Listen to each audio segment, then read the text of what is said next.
E aí, torcedor, mercado de transferência aberto. Em quem o Flamengo vai trazer, em quem o Flamengo está de olho. Vamos reagir aqui ao vídeo do Vene Casagrande, trazendo esse bastidor do mercado de transferências do Flamengo. Para o mercado, depois da desistência do Mickey Johnston de um ponto esquerda, porque o Mickey chegaria para atuar na ponta esquerda, foi dessa forma que o Felipe Luiz, inclusive, conversou com ele, mostrando o projeto do Flamengo para ele. Eu vou te utilizar na ponta esquerda, e o Flamengo tinha até a ideia já de relacioná-lo no jogo contra o São Paulo, mas vocês já sabem, a situação acabou sendo vetada pelo presidente BAP, e também o Flamengo deseja a contratação de um centroavante com características diferentes às do Pedro, tá? O Flamengo não quer vender o Pedro, não quer negociar o Pedro, não existe essa ideia, esse planejamento internamente do Flamengo. Ah, mas o jornalista Mauro César soltou a conversa de uma pessoa do Flamengo. O entendimento dentro do Flamengo, pelo que me foi passado, que isso foi uma opinião de uma pessoa, tá? E não necessariamente a decisão da diretoria, da cúpula inteira do Flamengo, ou até mesmo do técnico Felipe Luiz. Ah, mas o Felipe Luiz não utiliza o Pedro. Beleza, não utiliza o Pedro, por entender que naquele momento o Pedro não deve ser utilizado. Isso não quer dizer que o Felipe Luiz não quer ter o Pedro no elenco. E a prioridade do Flamengo continua sendo Jorge Carrascal. A informação que eu tenho, inclusive conversei com a pessoa no WhatsApp, estamos priorizando o Carrascal, nós queremos a chegada do Carrascal, o Jorge Carrascal é o nosso plano A, estamos em cima disso, nós queremos fechar essa negociação. E a negociação está no mesmo estágio, aquilo que eu já tinha explicado para vocês, garantias bancárias.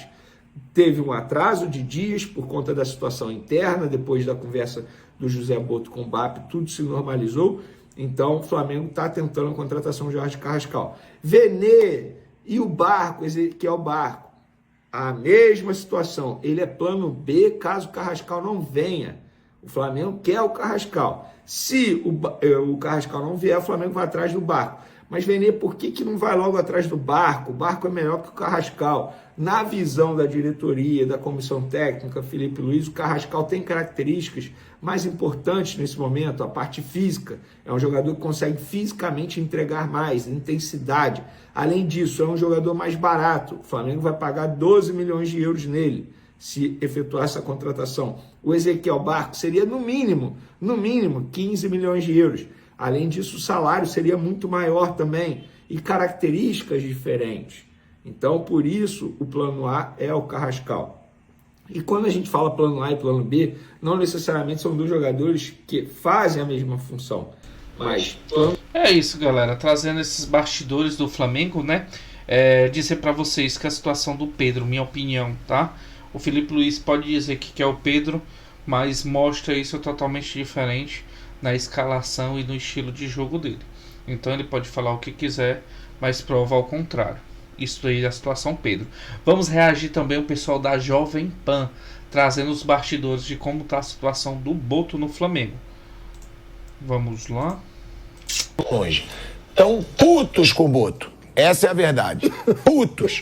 E a gente eu vou trazer a informação quando eu tiver, né? Porque eu tenho que apurar até com outras fontes também.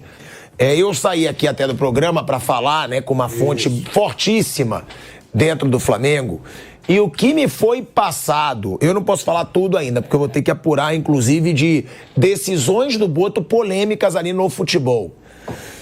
Mas o que me foi falado é que tá longe, como alguns tentaram postar aí, né, eu até vi na imprensa, em algumas redes sociais, tá longe de haver uma paz entre o Boto e o presidente do Flamengo, o BAP.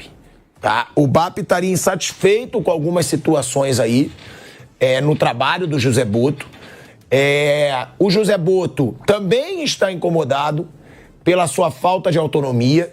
Agora, são só 6 meses de trabalho. Então, fica muito aquela questão. Se a diretoria fizer qualquer coisa, primeiro ela tem que pagar 2 milhões de reais de multa. Segundo, passa ali um atestado de que fez uma escolha errada, né, no seu dirigente. Eu vou apurar muita coisa, tá? Porque tem muita coisa aí sendo falado desses bastidores. Agora, a cúpula de futebol do Flamengo, ela conseguiu tirar a paz do Flamengo num momento positivo.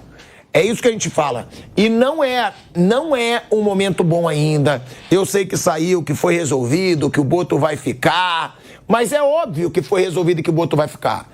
Porque o Boto não vai querer pedir para sair para perder 2 milhões de reais. Esse é o negócio. Sempre o negócio gira em torno da multa. O cara não vai querer abrir mão de 2 milhões de reais. Não vai querer abrir mão disso. Então, um pedido de demissão por parte do Boto ele é muito difícil. Mas pelo que eu tô vendo e apurando, o BAP tá louco para ter esse pedido de demissão. Tá louco para ter esse pedido.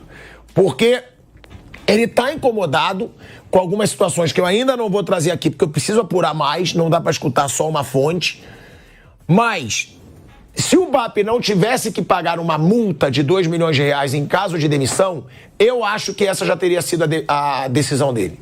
Pelo incômodo do BAP com relação a vários fatores do Boto, né, que esses fatores são os que eu vou apurar realmente antes de trazer aqui, para não fazer também afirmação irresponsável, pelo BAP, pelo que eu estou apurando, ele demitiria tranquilamente se não tivesse que pagar. Gente, eu já tenho um pensamento contrário, tá? Eu acho que o BAP não ia se prender por causa de uma multa de 2 milhões de reais. Estamos falando de reais, não estamos falando de euros. Acho que a respeito disso, o BAP demitiria. Eu acho que o BAP não demitiria o Boto porque pega mal para ele em si presidente, porque já está pegando mal. Na campanha que ele fez para presidente do Flamengo, ele disse que a pessoa, o diretor de futebol, o BAP em si, ia ter autonomia, coisa que no momento que foi contratar o Mickey, né, o Boto barrou. Então acho que está esse clima pesado pela autonomia que ele não teve, né? E aí por conta disso se criou esse clima, né? O certo em questão do Boto de um lado e certo em questão do BAP de outro, né? Porque em si o Boto é funcionário do Flamengo e quem manda hoje no Flamengo é o BAP em si, o presidente. Então, de certa forma, e viu em questão que o Mickey estava pegando mal para o Flamengo, então voltou atrás. Toda essa situação, né? Então, qual é a sua opinião? Quero saber aí, deixe nos comentários. Vou pedir para você se inscrever no canal, curtir o vídeo e se inscrever, porque vou estar trazendo mais coisas aqui no canal para a gente estar discutindo e você se informando. Valeu!